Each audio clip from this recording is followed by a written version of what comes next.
Liverpool is one of the most emotional brands in world football. But in 2010, the club was on the verge of bankruptcy before it was acquired by Fenway Sports Group.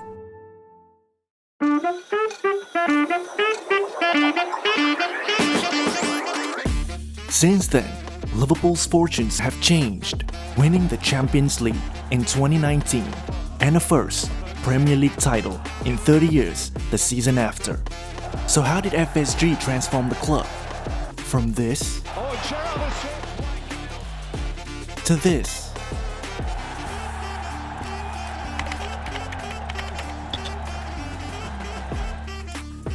Like every successful club, the business and the footballing structure needs to work cohesively. The best way forward is for the commercial and the football to come together and work together. It's all very well and good having a great commercial department, but if you're brilliant on the pitch, it's easier to attract fans in. The most important thing for us is to be successful on the pitch. The business side and the football side really do have to work hand in hand to make that happen. And effectively, whatever we can generate, we can then allow for the football side to then invest. Obviously, players is kind of one area, but we've also gone through a transformation from an infrastructure standpoint. That infrastructure investment was choosing to upgrade Anfield over building a new stadium. I think one of the best decisions that was made by Fenway Sports Group when they came in was not to build a new stadium, redevelop the old one, because the atmosphere and everything else that's there is fantastic.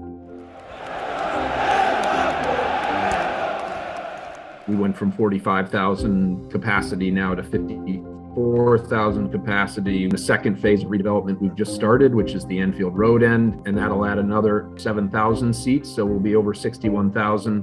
If you stand still, you're going to get overtaken. So if you keep moving, you're going to be okay. One of the biggest moves that Liverpool pulled off was the hiring of manager Jurgen Klopp, a serial winner with Borussia Dortmund in Germany. There are very few managers in world football who can bring fans together and attract quality players. The appointment of Jurgen as a manager was huge for everybody in the transfer market. The prices that you're going to have to pay, they are exorbitant. But as long as you don't spend more than you're bringing in, you're going to be successful financially. Since his arrival, Liverpool's transfer net spend was just under £133 million over the last 10 years, compared to the likes of Manchester United and Barcelona. But even with the prudent spending, nothing could prepare the club for the impact of COVID-19.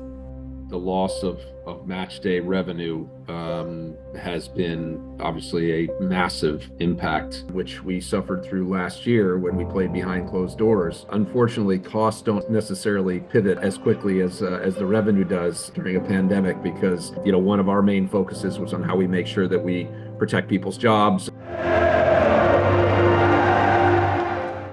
Obviously, it's great to get the fans and supporters back in the stadiums this year, and we're very thankful, frankly. At the end of the day, the supporters are the critical part of the club, and Liverpool has a massive fan base all around the world. To continue to have that connection is something that's incredibly important.